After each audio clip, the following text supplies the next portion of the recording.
photo shows 93-year-old Clara Gant finally being reunited with her husband after more than 62 years. It's seen by some as one of the most emotional photos ever taken, but the story behind it is even more powerful. In 1946, a 28-year-old Clara met a US Army medic named Joseph Gant on a train ride. There was this instant spark between the two, and after talking and getting to know each other for a while, they soon fell in love. And although for quite some time, Clara was hesitant of Joseph, thinking that he was a player, she eventually realized that he was a wonderful and caring man, and married him just 2 years later. But after just 2 incredible years together, Joseph had to go serve in the Korean War. Always looking out for Clara, before leaving, he made her promise that she would remarry if he didn't come back. But she refused to, telling him that she never would. In 1950, Joseph was reported missing in action and presumed dead. Despite there being little chance that she would ever see her husband again, Clara refused to lose hope. She always kept her promise to him and never remarried. Clara finally received closure in 2013. She was reunited with her husband just 2 years later.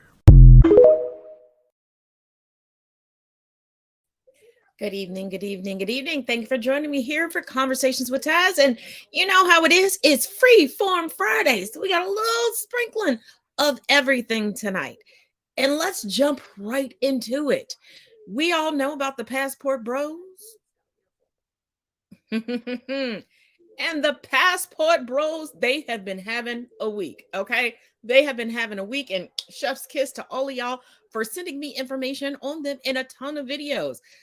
Let's get into the Passport Bros battle, baby. Let's start there and trickle on down the Passport Reef.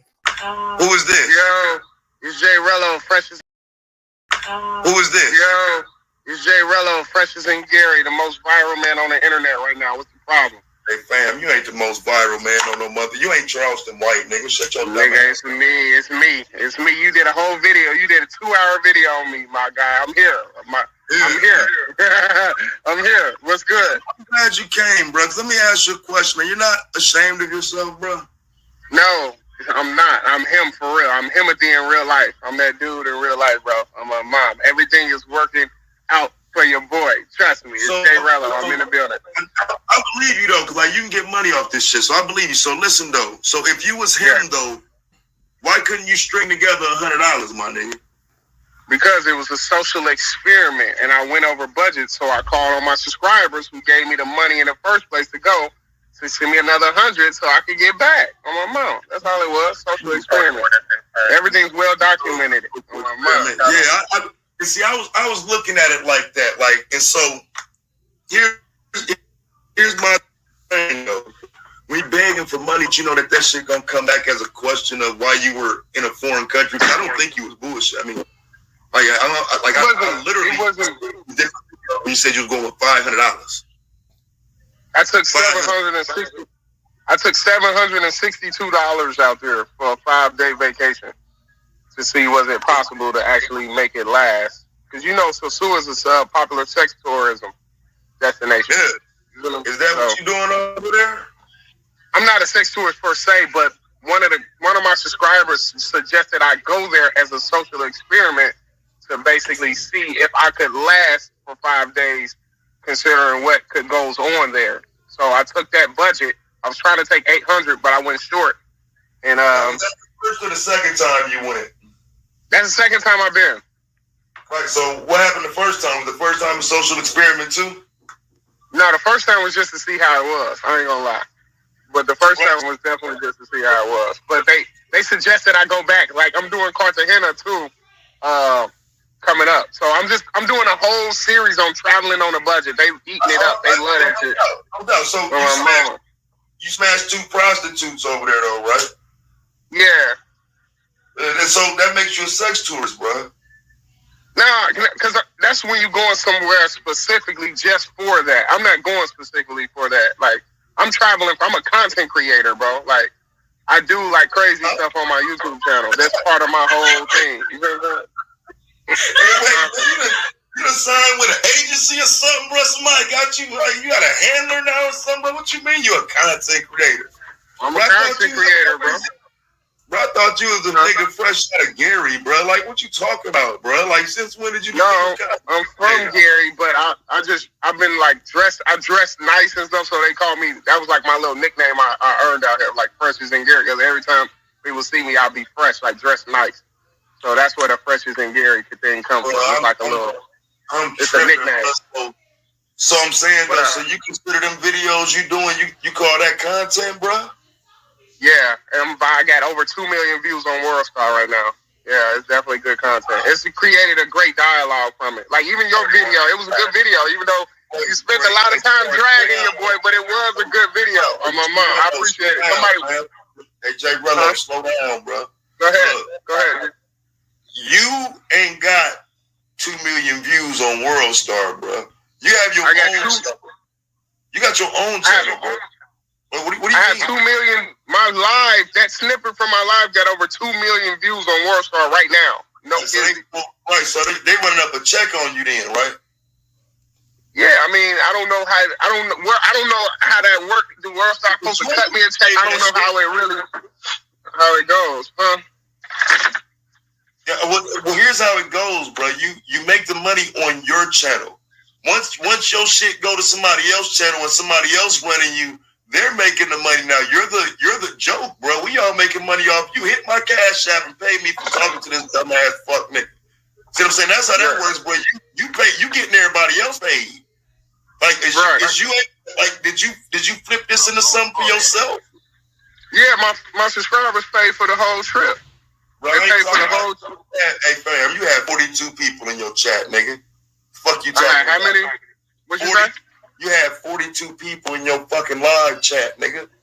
I had 175 people in there yesterday. What are you talking about? Like my nigga, you gonna keep growing. You gonna keep growing. I'm glad to hear that. But I'm talking about before your stupid ass got stuck in the goddamn DR.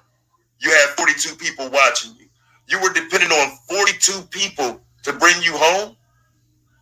No, they raised the money for me to even go in the first place. Like they gave me all the money I had to go was submitted from subscribers. It was the whole thing was just an experiment to see was it even possible to make it that length of time with that budget. You see what I'm saying? Like this wasn't just like a regular vacation where I just ran out of money and it wasn't like that. This was like specifically paying to go out like this. You see what I'm saying? Like that's what the live didn't capture. Everybody just saw that snippet of the live and just took it like I just. Active. What you say? You saying you was active? No, it was a real situation. It was definitely real. I definitely needed another 100 to get back, but the whole thing was I went over budget because I missed my flight. You see what I'm saying? No, you get what I'm trying to say? Because if you broke, we're not talking about a budget anymore. We're talking about you there with your last. You don't have a budget, nigga. You there? No, I went over, but me missing my flight made me go over budget. That's why I needed the 100 to get back. Listen, bro. You see what I'm saying? You ain't hearing me, bro. Listen, if you go somewhere short on money, you already short on money, bro. Like, I knew. Right, but I knew that was the whole purpose. I went on a budget on purpose. Everything was fine up until I missed my flight. Me missing my flight made me go over budget to where I needed the other 100 from the subscribers to get back. You see what I'm trying to say?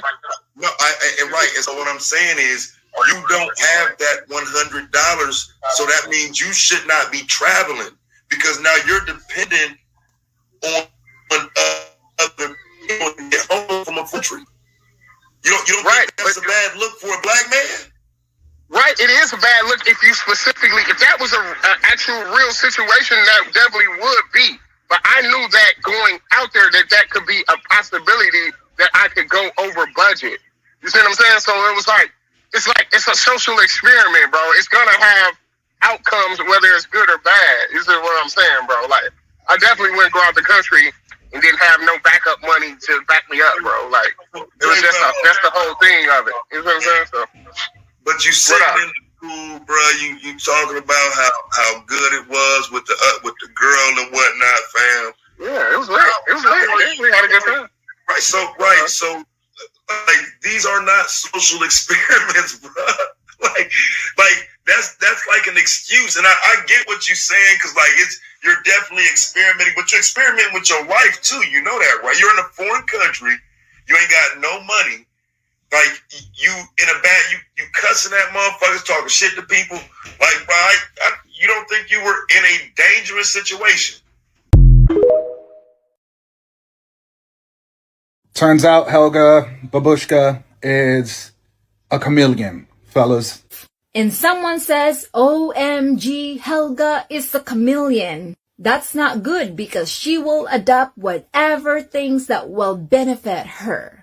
Well, you can think of that in a pessimistic way, but guess what? I'm an optimistic person, my friend. And that's exactly what I did. I turned myself into a chameleon. Why? Because if I'm a chameleon, I'm able to adapt all types of environment around me. What does it mean? That means I'm able to blend in my enemies, people who are good, people who are bad, and people who are fake. Because I have a chameleon attitude, I'm able to know who you are as a person. So, let's go back to Passport Bros and Black women dramas. I didn't like the fact that every time I make videos, there's people fighting no matter what I say or no matter what I do. And I did not like that. And even though I'm standing up for Passport Bros, it doesn't mean that they are all good. And even though I said the word Western women, it doesn't mean I said all Western women. So, I needed to know who are real, who are not. I needed to prove to the world that there are many Passport Bros who are not good.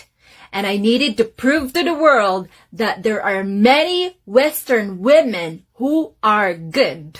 And that's the entire point that I want to make. And I've proven it to myself. And you know what I've proven? I tried to filter out the real bad Passport Bros. And guess what? They all came out. They were all against me. And those bros who hated me and bashed me are the ones who are not sincere, and they should not go to the Philippines. For me, they are considered the bad overs who is going to the Philippines and who is going to take advantage of my Filipina kababayan who are good.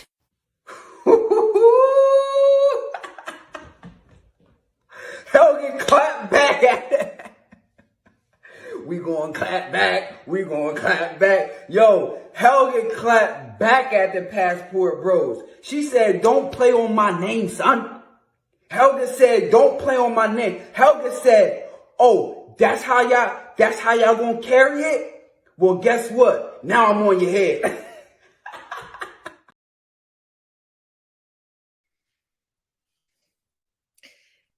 I have been traveling since a preteen.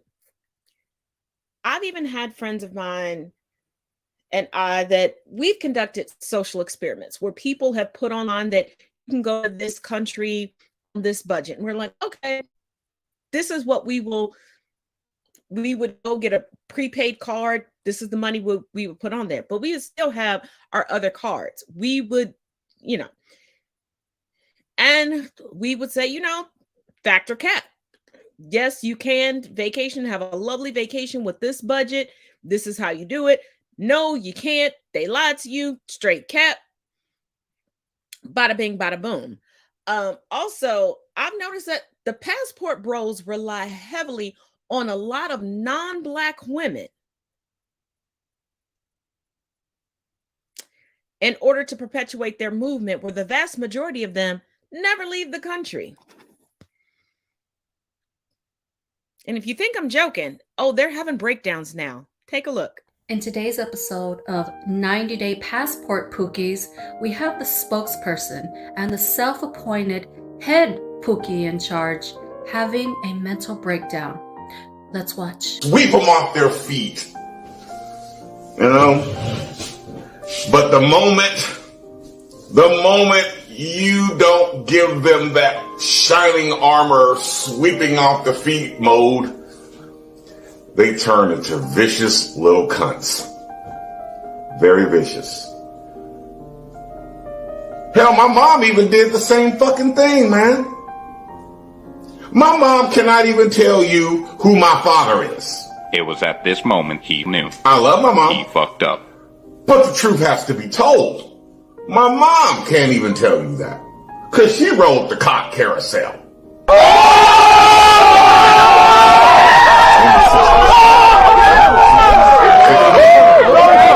In the 60s.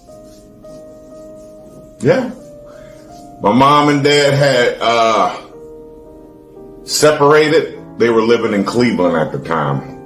And they separated. And my mom went on a fucking tyrant. I guess she went on a whoop, whoop, whoop, whoop. Carousel ride. No.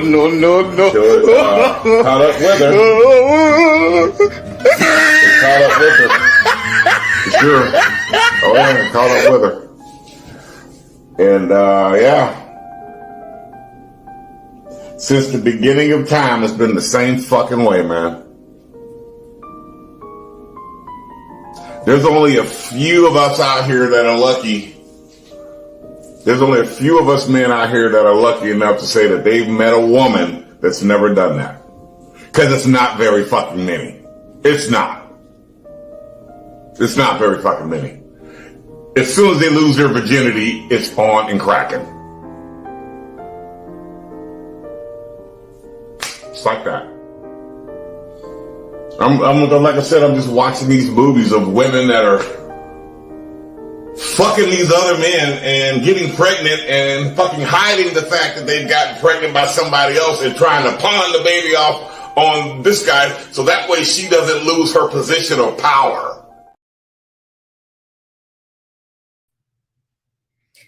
Your mama can't tell you who your daddy is, but you know for a fact that your daddy and your mama separated because you were alive at the point that they separated and your mom was riding a dick train. But you're watching movies of women doing scandalous shit. But then you're projecting that once a woman gets a little taste after she loses her virginity, that we just go buck wild. And then you get upset that women are acting in accordance to how you're treating them and what you are presenting to them as being your worth. You're the same man who went after your other passport bros because you still have not left the same part in your home since you've been encouraging other people to go out and utilize their passports. But I digress. That you said that these men are going to the same places that we Black women can go to. First of all, what is your issue specifically? Oh, never mind. You got mommy issues, just like Tucker Fucker Carlson. But anywho, you're upset that these men are going to the same places that Black women can go to. You do realize we Black women can and have been traveling the globe.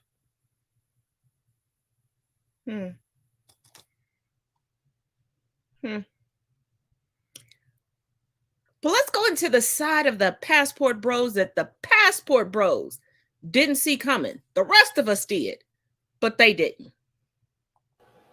In this video, I interview two brothers who were arrested for murder in Ecuador in 2017 and have been in prison ever since. You're going to want to hear this story. Purchased some land, built a few homes on it, a few different structures on it, and all of a sudden, the police came to their door with a group of indigenous people. The police said they were told that there were drugs on the premises, that they were growing drugs on the premises somehow. And while they were inside being arrested and questioned, the indigenous people were out behind the house digging. And after digging, they found the remains of two Ecuadorians. And all heck broke loose at that point. Now, how did they know to go back there and start digging? Well, I'm not even going to go too much farther into this story. I want you to hear directly from them. So thank you guys for watching. Any support is always welcome for these guys. We need to get this story out. It has been nowhere. So if I didn't know about it, chances are you didn't know about it either. So hopefully this opens your eyes to what can happen when traveling abroad. In 3 minutes, how would you tell me? Okay, well, the story really starts out with Ecuador just being my dream. When I was in college, I did an exchange program in Quito at the University of San Francisco, and I joined an ecotourism project. And I fell in love with what I saw out here. I love the natural living, the organic life, and it inspired me to try to move back here once I graduated. And I was fortunate enough that my parents had the finances available, and they helped me purchase a farm in Pelora, which is right in the middle of the Amazon jungle. I purchased a farm from a Canadian guy, and he had a pretty nice setup going on. He had a few cabañas. So the place was halfway working. And I started planting pitahaya, different fruits, getting farming. To look at it? Yes. Okay, so tell me what happened. You had the location, you were living there. How long had you been there? How long had you been living there before you had any issues? We've been living there from 2014. The issue came about in 2017, so 3 years. Okay, so you had I guess, I don't know if you would call it a resort, but you had a location where others could come in and visit and enjoy the nature, enjoy the food, and enjoy just the relationships between each other. And at some point, how did it happen? Someone told the police that there were bodies buried on your land? Actually, it didn't start off with the police being told that there was bodies on our land. The victims' families first went and told the police that an American had a cocaine plantation on his property, and that I had police weapons stored on my farm. And this was the motivation for them to come onto my property. Why would they do that? Why would someone do that? It was in the hopes of getting the police to find dead bodies. That's what it came down to. Because when the warrant was issued, the victim's family served the warrant with the police. Really? Okay. So they knew ahead of time, or they had a thought, someone informed them that there may have been bodies on the property? The victim's father claimed that he knew ahead of time that there was dead bodies on the property. In his official statement, he presented to the police, and in the court, he stated that he was present before the police arrived for the warrant. Okay. So you're there. Let me take a couple of steps back now. Where you're in prison right now, right? For how long? They sentenced us to 34 years, 8 months. And this began when? We were sentenced in 2018. So the legal process took about a year for us to go to court, and then we were sentenced in 2018, January 2018. Okay, let me ask you this, because I'm currently dealing with the U.S. Embassy in Colombia and representatives back in the U.S.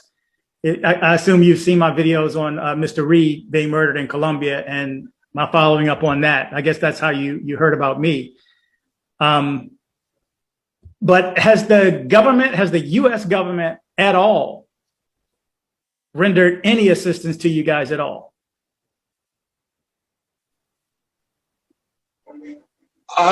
They considered assistance. I do not consider it assistance at all, because the only thing they offered to do for us, they said they can give us a list of lawyers that they recommend. They gave us this list in the middle of 2017 while we were in prison. And this list, we tried to contact lawyers on this list. Most of the lawyers that were on this list were civil lawyers or retired lawyers. Okay, yeah, I'm familiar with that. I'm familiar with the list. I'm familiar with the disclaimer that came with that list that said that we don't recommend, here's a list of attorneys to use, but we don't know any of them and we can't vouch for them. And yeah, I'm very familiar with that. So that's the only communications? Have you had any further communications with the U.S. government? They contact us every 6 months. Since coronavirus has started, it's only been through video chat that they've spoken with us. And their questions are, how do you feel health-wise?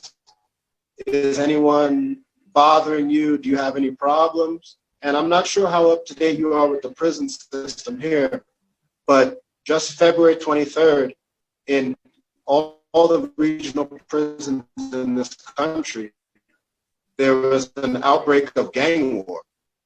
In the prison that we're located, right in front of us, they murdered 33 people in a span of 2 hours. Wow. Okay. So, and what's the name of this person? Let's put things in perspective. They are not incarcerated in the United States. And I need Americans to stop acting like every other place on the globe is the United States and they're supposed to be given certain things. Now, I know that mail order brides, and specifically, historically, it was white men that were going overseas to get a more docile, submissive bride. Yeah, well, things have evolved in all of these cultures and all these countries globally that now they know what to look out for and they have a plan. They've taken that geisha movement to a whole nother level. But let's get into part 2 of the dark side of being a passport bro. Yo, I want y'all to know, and I'm keeping it a buck, I got drugged yesterday. And it's my fault because I met some chicks from Medellin off of Tinder. So I brought them to my crib, and then I was trying to surprise my boy, and then eventually they drugged us. And yo guys, they took everything. They took my iPad, they took my MacBook, they took my iPhone 13 Pro. They took my Samsung S20. They took my drone. They pretty much took my credit cards. Like, I got pictures of them, and I'm gonna post it on my channel. Like, Cartagena is dangerous, guys. I've been here for 2 years, almost 2 years, and I've never been in no situation like this. But I want you guys to know, man. Like, I post this so y'all can understand this doesn't happen to you. I mean, it could get very dangerous here, guys. Don't trust people here. They will fuck us.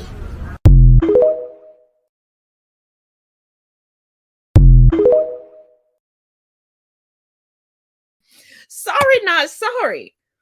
But these are grown-ass men who decided to go over to other countries because they felt the women in other countries would be easier to manipulate and easier to game and easier to take advantage of. And then when they realize, oh, that's not the case. Now I'm a victim. And the things that he was listing off, the average teenager within the United States has. Baby, what you missing? Step your game up. You are a grown man who decided to spend 2 years in another country and knew that there was a subsect of that country that was dangerous. But you still decide to mess around with their women?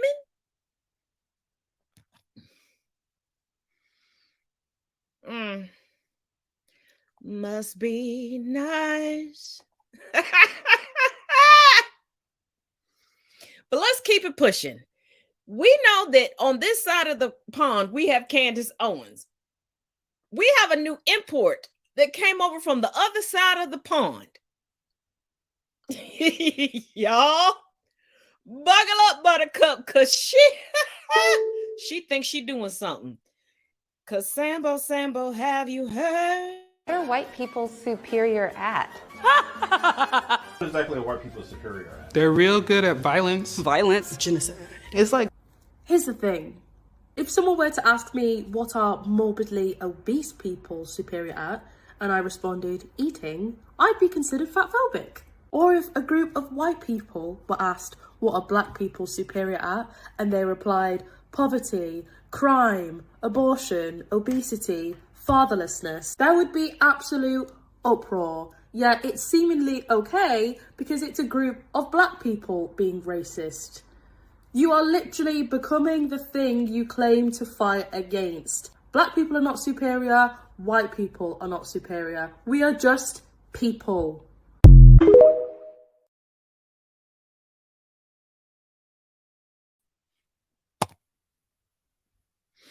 You know, I know a lot of people have addressed her on TikTok and they're like, she doesn't understand Black American culture. She came from the UK.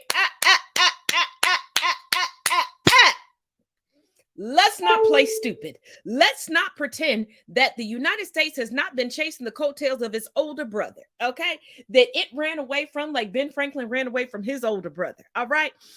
She understands full well systemic racism. She understands capitalism that was built upon racism. She understands all of that well, but she also understands it's more lucrative over here in the United States, because over in the UK, you can agree with them, but they're not going to pay you to agree with them the way that the United States will. So stop, because you hear a Crumpet T accent, the upper echelon of the modified English accent. You want to give them excuses. And when I say modified, yes, you do realize those of us over here in the United States have the original English accent. They were so done with us that they changed their accent. I keep telling y'all English is fun. And like Conscious Lee says, education is elevation. So elevate yourself, okay? Elevate your mind. Woo! Elevate yourself. Woo woo!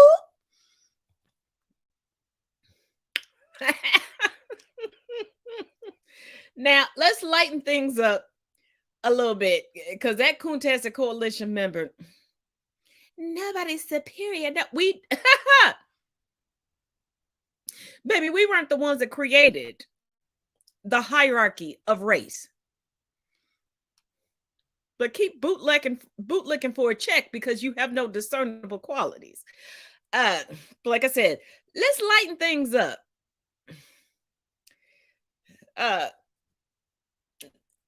Men, pay attention, because y'all so lost in the sauce. This is a question for the ladies. Do y'all talk shit about us? Like, I wonder, do you go to your friend and tell her, like, this month, do you tell her what we do and how we do it? Like, do you guys talk about that? Because I'll do better. This lets you know that men and women are raised in two different spectrums, two different universes, okay? Forget the Mars and Venus bullshit, okay? Men are just raised to not believe that women are human unless that woman is their mother. Sometimes, kinda, sorta, maybe. It's iffy. Yeah, we're human. Just like you run back to your boys, we run back to our girls. It's just we got girls, boys, and non-binary folks to talk shit about you too. This is why we have code words and code languages. So when you get up in our phone, you think we really talking about the girl at our job. You really think we talking about the cashier at the store. No, boo-boo, we talking about you. We done gave y'all code names, nicknames. We got code phrases, everything. We'll talk shit about you in your motherfucking face and you won't even know, okay? We will deal with you till you are no longer beneficial, okay? You are like a benefits package at a job that we can't stand, all right? It's just a matter of how good is this benefits package? And some of y'all,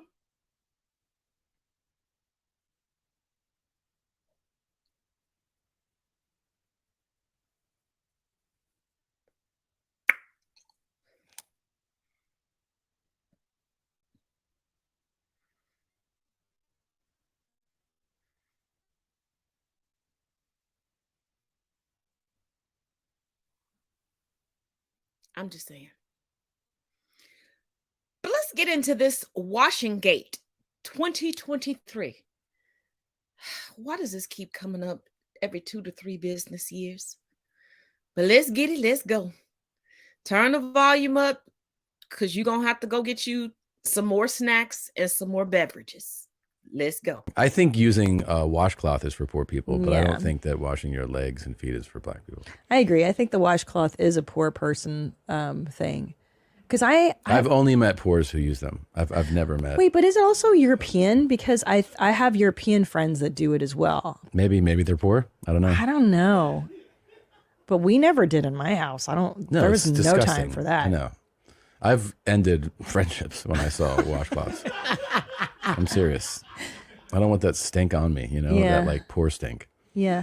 But I don't understand. I guess it is just so that you don't have to touch your hands to your genitals. Yeah, we don't have that much soap to go around.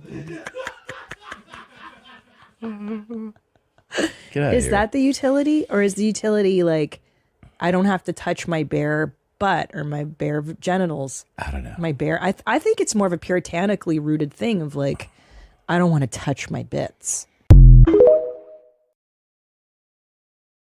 Do you try it even yet? No, I'm not going to do it. Well, you're just anti I'm not leg black. washes. I'm not going to wash my legs and feet. You think that's just a black people thing? Clearly, Well, and he's the only one here who took the day off washes his legs and feet. No, I don't think it's a black thing. I think using a washcloth is for poor people, but I Yeah. don't think that washing your legs and feet is for black people. I agree. I think the washcloth is a poor person thing. Because I've only met poors who use them. Of course, I found more tweets. Somebody said, this, among other things, is why I don't sleep with conservatives. This tweet right here says, that's wild ass take. That's for sure. Some people feel compelled to start a podcast when they really need to be starting some therapy sessions.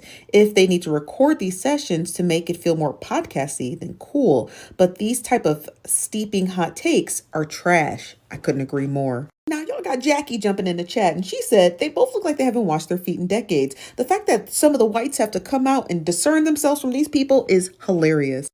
This person tweeted and said, the stench coming from inside the house, inside the drawers, if you will. This person said, the fact that he thinks they're used to stretch soap and not scrub yourself.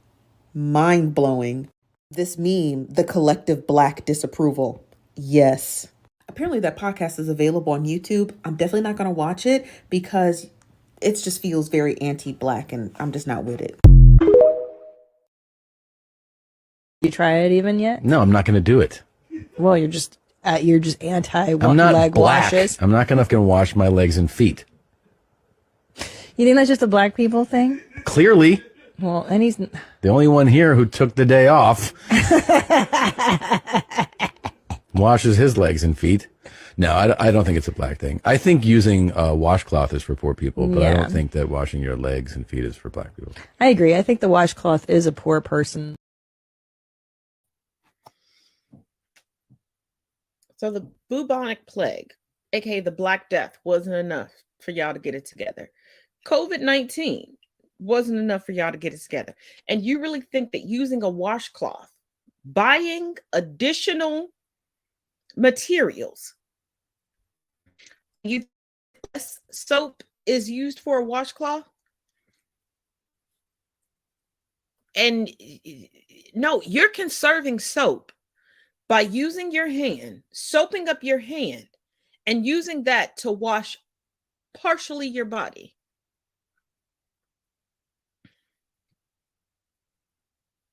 When you see dirt. But you think poor people have the money to buy multiple cloths to wash themselves, scrub themselves with, and additional soap because it takes more soap to lather up a what?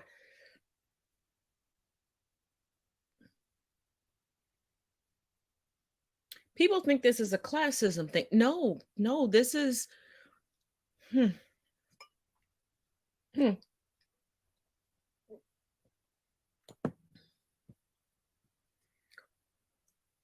I remember a hygiene class that I had to take as a Girl Scout. And there were people who were shamed for not changing their underwear 3 times a week. I'm sorry, 3 times a day. My apologies, 3 times a day.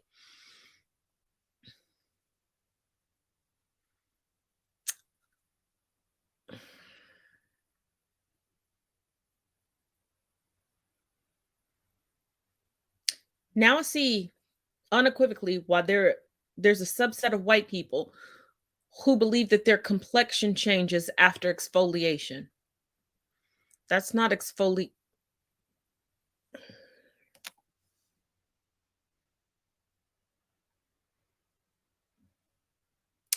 Let's go into the ad and then we'll come back.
Pretty privilege is real, y'all, because I cannot believe it took y'all this long to find out that Hailey Bieber is not a good person. Y'all remember the Justin Bieber documentary that dropped back in 2020, right? I watched that shit front to back during the pandemic, and that let me know with absolute certainty. This girl right here is just happy she landed the big fish. She don't give a fuck about Justin at all. And those of you who are like me, who have members in your family that got anxiety, y'all know what the fuck I'm talking about. Because Justin basically spent that whole documentary talking about how his celebrity life had led him to have severe bouts of anxiety. My boy couldn't even make it through a music video shoot without shaking in his boots. And through every anxiety attack that I saw him have in that documentary, the only thing that I ever saw Hailey do was rub his back. That's all she did, was just rub his back and just wait for him to just finish being anxious. Those of us who love somebody with anxiety, we know we're not just rubbing backs. We doing breathing exercises. We're saying mantras. We're wrapping them around in our arms so that they can feel safe. We are doing everything in our power to get our person right. So if Hailey really loved Justin and wasn't just with him for the fame, do you know what she would have done? She would have shut that music video shoot the fuck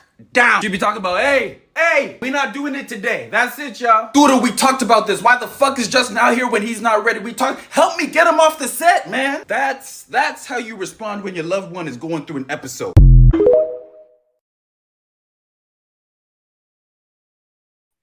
And just to add a little bit more context, because y'all know that's what I do, Justin also said he doesn't like when she does that, when she rubs him on his back. Which I completely understand, because when I'm having a panic attack, when I'm super anxious, all of my muscles tense up. I don't need you rubbing my back, because that's where the majority of my tension builds up. And you touching me there, it just exacerbates it. Now,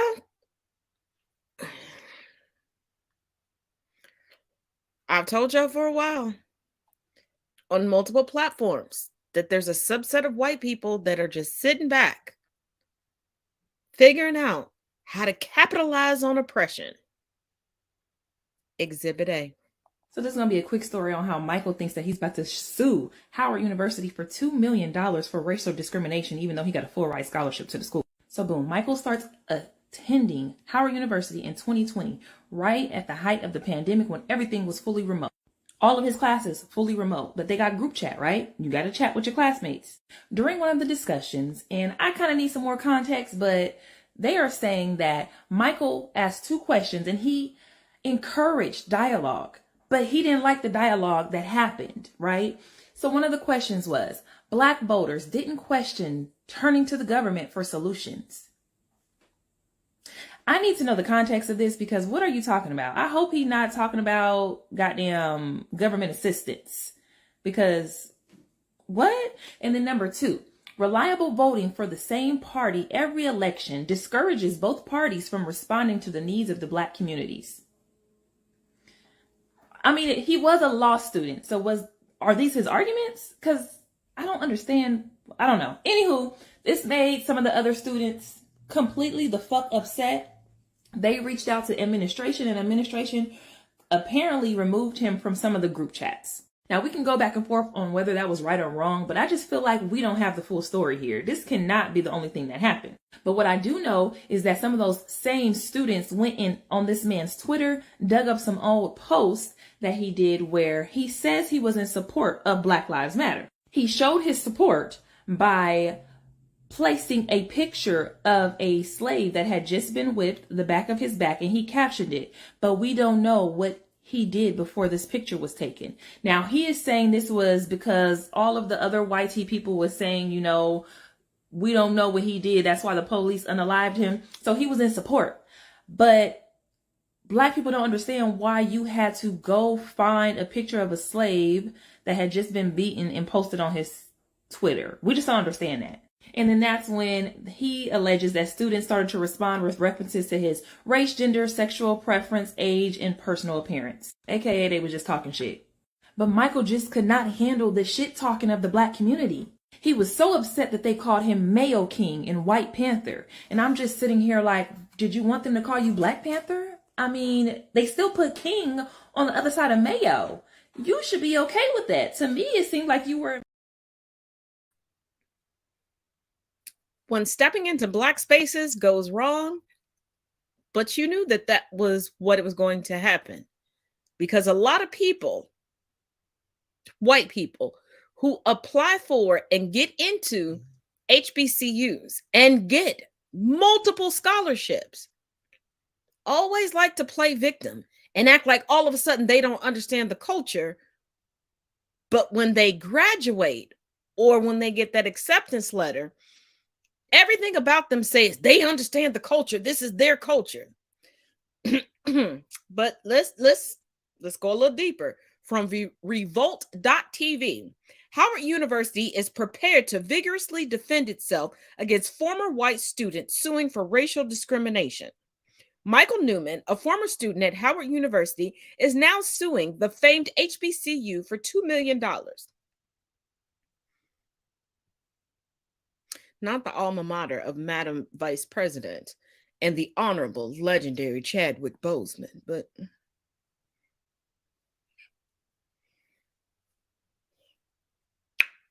let's continue. The ex-Bison, who is white, is claiming that he faced racial discrimination while at the institution, but the school is prepared to defend itself against these allegations. Howard University's Vice President and Chief Communications Officer Frank Tramble said that although he can't comment substantively about litigation, HU is prepared to vigorously defend itself in this lawsuit as the claims provide a one-sided and self-serving narrative of events leading to the end of the students' enrollment at the university. That sounds about right. To give some backstory, Newman was enrolled at the historically Black College and University School of Law for only 2 years, the fall of 2020 semester up until his expulsion in September 2022. According to his lawsuit, his problems with the campus began during the COVID-19 pandemic, when students began utilizing remote learning methods instead of meeting in person like thousands across the country.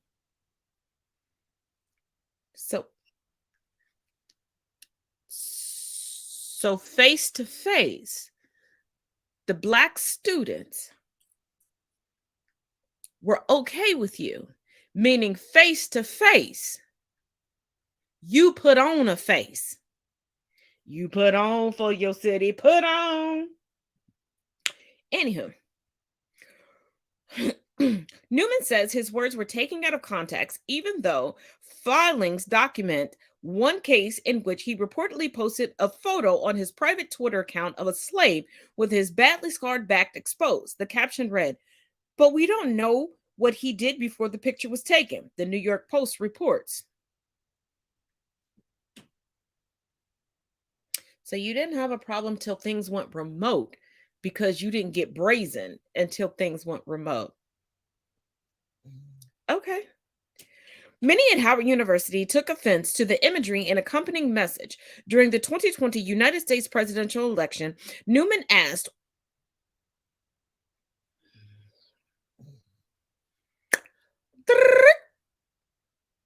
During the 2020 United States presidential election, Newman asked on one online classroom discussion board whether, one, Black voters didn't question turning to government for solutions, and two, reliably voting for the same party every election disincentivized both parties from responding to the needs of Black communities.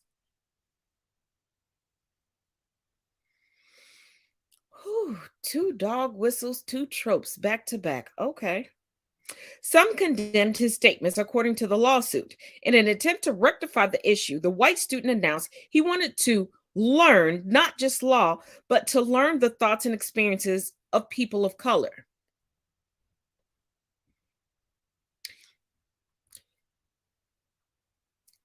Being at a campus surrounded by people of color didn't.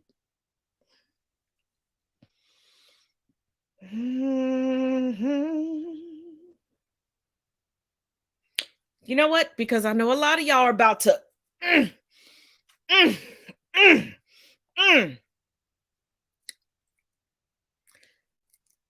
Let's get into some dog whistling. Hey y'all, it's Kelt. Let's talk about the dog whistle that Smith & Wesson tweeted out. So if you're on Twitter, on the 27th, you may have seen the fact that Smith & Wesson tweeted out this photo. And pretty quickly, people started to catch the dog whistle that is contained within this photo. It's not the actual weapons, it's not the rifle, it's not the pistol, it's the shirt. People very quickly notice that that's a yellow PB on that shirt. There's an organization that uses a yellow PB as their logo, the Proud Boys. At this point, if you're unfamiliar with what the Proud Boys are, you haven't been watching the news at all. But just in case, the Proud Boys is a far-right neo-fascist extremist organization within the United States. It was initially founded by this guy, Gavin McInnes, based off a line from a deleted scene in the movie Aladdin, in which they sing a song called Proud of Your Boy. Yeah, the alpha male organization that likes to do things like storm the Capitol and harass drag queen story hours. Theme song is a Disney song. I would play it if it wasn't for the copyright strike, but go ahead and Google Disney's Aladdin, Proud of Your Boy. But after noticing the yellow PB, people started to call out Smith & Wesson in the comments of their tweet, and Smith & Wesson kinda just doubled down. They simply deleted the original tweet and retweeted it, this time sourcing the shirt to an organization called Perception Brands. Perception Brand is advertised as a conservative apparel small business. And after checking out the Perception Brand link that Smith & Wesson tweeted, that just makes this dog whistle all the much more worse. Because it's not just a conservative, haha, we like guns. It's a full-on conservative anti-vax conspiracy theory clothing apparel brand. Selling boosted merchandise talking about the vaccine and Smash Your TV merchandise. So next, after seeing all that, I went and checked out their social media. The only thing they have is a YouTube channel with like 8 short videos, 8 subscribers, so they started in 2001, and an Instagram. Instagram is where they seem to be the most active, posting pictures and videos of people doing tactical, cool, or sexy things in their merchandise. But this is where it gets a little more interesting. There's one woman that appears in a lot of posts. She's normally just wearing the merchandise, trying to sit in a sexy style pose. But if you look closely, you notice there's something unique for her that doesn't apply to anyone else in these Instagram posts. She's the only person that her face is not blurred out. Her face is out there in full display, but every man wearing this merchandise has their face blurred, cropped off, or they are positioned in such a way so that you cannot see their face. Even people that it's a full frontal video or picture, they have the old cops digital blurring of the face going on with them.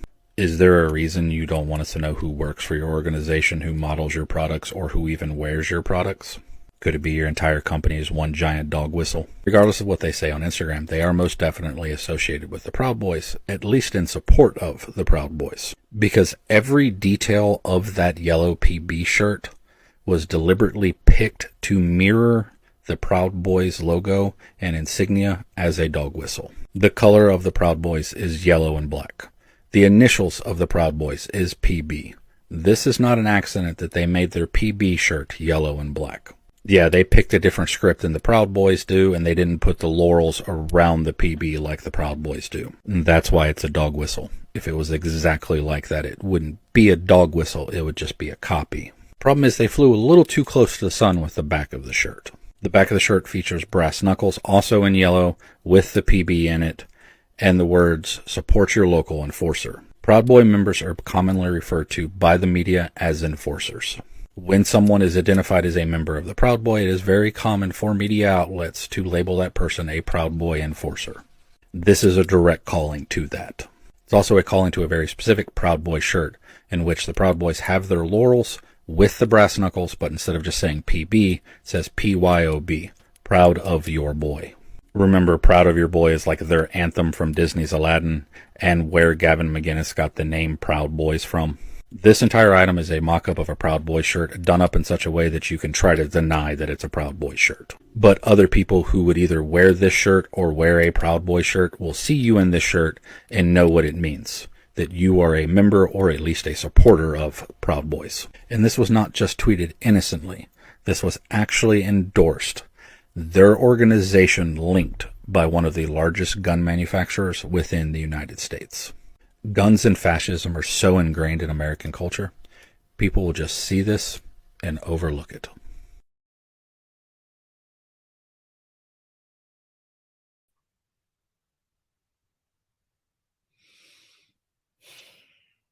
I keep telling y'all over and over and over again how these things work. But from one fascist to the next. Donald Trump has a very real money problem with his 2024 presidential campaign. According to new reports, a lot of his potential rivals, people like Glenn Youngkin, people like Mike Pence, have made their way to New York City.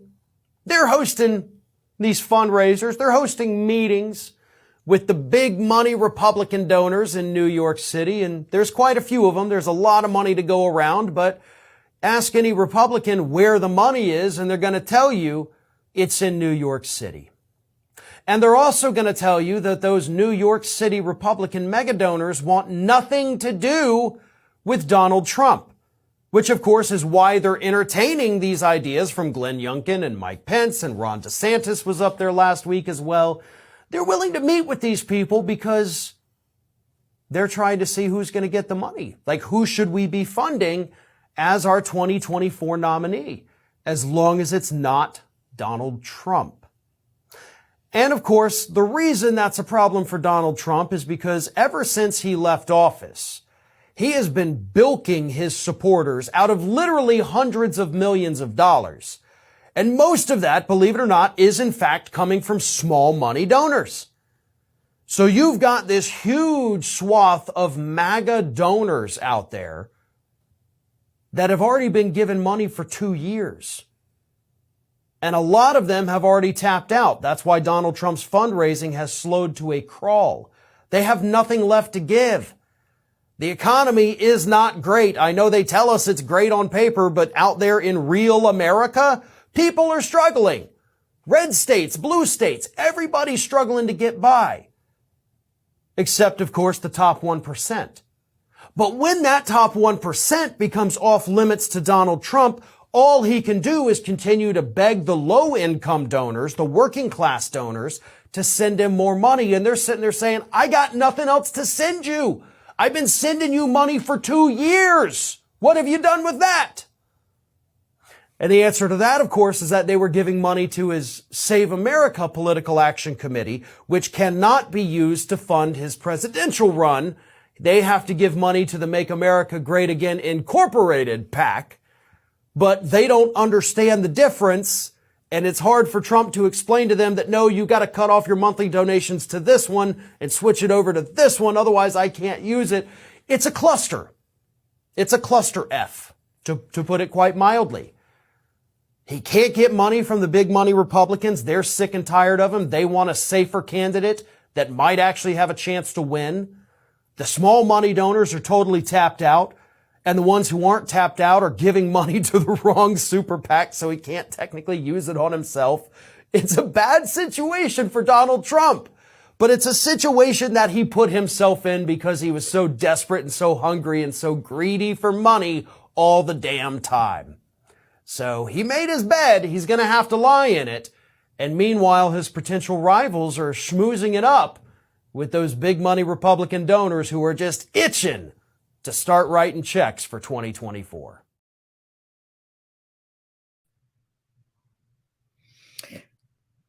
This is why they keep perpetuating the big election lie. Because when you buy into the big election lie, they can funnel you into the right place. But if you think that lie has died out, let's take a look. If you were looking for a succinct summation of the state of one of the two major American political parties right now, you could do worse than the opening line of this Washington Post report from this weekend. Dateline, Lansing, Michigan, quote, Republicans here, reeling from a midterm election rout that many blamed on the influence of former President Donald Trump, responded Saturday by spurning Trump's choice for state party chair and choosing someone even more extreme. Of course they did. After a chaotic party convention this weekend, yes, the Michigan Republican Party has elected as their new chair a woman whose relevant experience is having just lost a statewide election for Secretary of State by a whopping 14 points. She describes herself as a Christian nationalist. People who are Christian nationalists believe that only Christians should be citizens. She believes that demonic possession is not only real, but contagious. And the core of her pitch to become chair of the Michigan State Republican Party was that she believes the 2020 presidential election was stolen from Donald Trump, but the 2020 election was also stolen from her as well. her opponent in the race for state party chairman, he also lost a race for statewide office in Michigan last year. But his unforgivable sin after he lost that race was that he conceded that he lost. She never conceded that she lost. She still denies that she lost. And so they picked her over him because the more election denial, the better.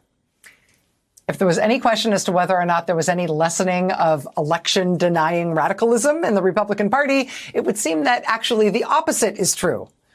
At least in Michigan, but it's not like Michigan is an outlier here. Take, for example, the state of Georgia. We've now learned that in Georgia, their state Republican Party is paying the legal bills of most of their fake electors. These are the people who are facing potential criminal prosecution now for having signed forged documents that were then sent to Congress and the National Archives, forged documents claiming that Trump won their state, even though Trump didn't win their state. The state party is apparently behind them all the way for having done that.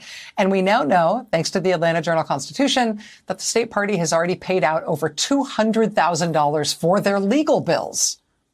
Perhaps that's because one of the fake electors is the state party chairman of the Republican Party in Georgia.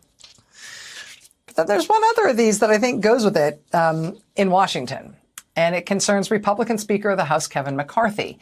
Today, Axios was first to report that Speaker McCarthy has decided to hand over all the Capitol security camera footage from the January 6th attack. This is 41,000 hours of footage. He's handed it all over to the Fox News channel, which has devoted hours and hours and hours of airtime to conspiracy theories about January 6th being a liberal deep state plot that only seemed like it was caused by Trump supporters, but really it was the liberals. So the Speaker of the House just gave them all of the security camera footage from the actual Capitol for them to play with, to see what they can do. Here you go, Fox News primetime. Hopefully you can use this official government material to concoct an alternate narrative to give us a more convenient revisionist history about what happened on January 6th. These things all have one thing in common. As time goes by, the Republican Party's devotion to the stolen election lie, the Republican Party's devotion to denying the results of elections they don't like, the Republican Party's devotion to rewriting their history of their attempts to overturn previous elections. That fever is not breaking. This problem they've got is not diminishing over time. It is not getting better as time goes on. Not at all.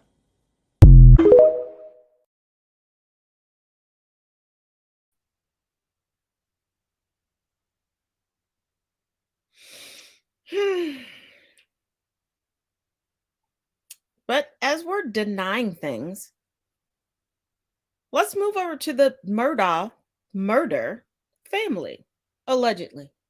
You may know of the Murdaugh family's connection to the death of Mallory Beach. The second death the family is thought to be connected to is that of 19-year-old Stephen Smith. In 2015, Stephen and the eldest Murdaugh son, Buster, had just graduated from Wadehampton High School. There were rumors the two could have been in a relationship, with Stephen's friends and family reporting that he said he'd been with a prominent person that would shock people if named. Around 4 a.m. on July 8th, Stephen was found dead in the middle of a rural road in Hampton County. You can see this would have been about 15 minutes from the Murdaugh's Mazzell property.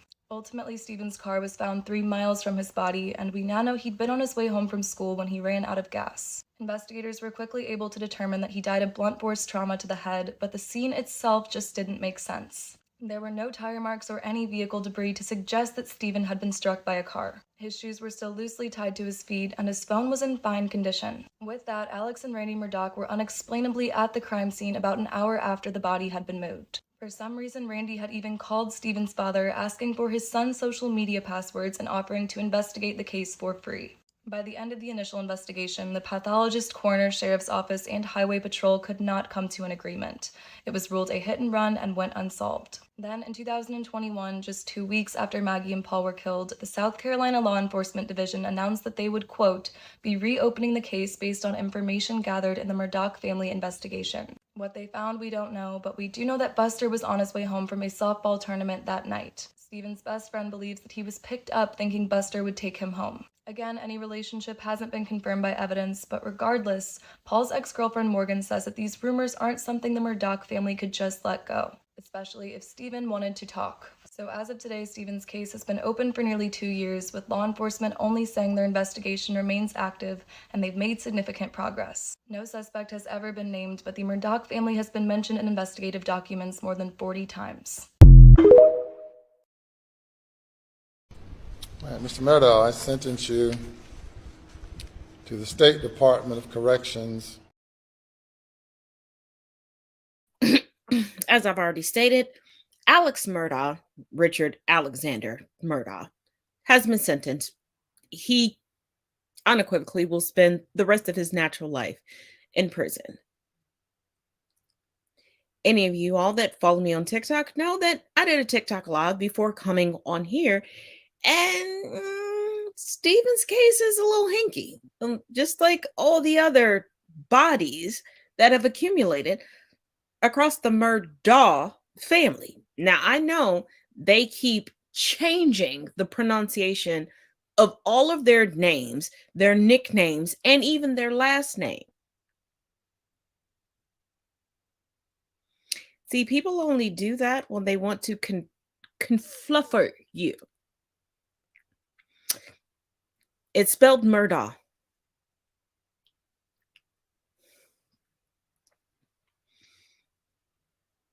And they've been going by Murdaugh for quite a while.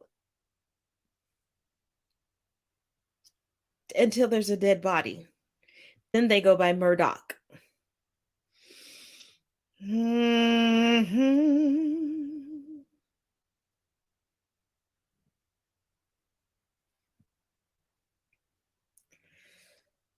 Now, there's still a whole lot to get into.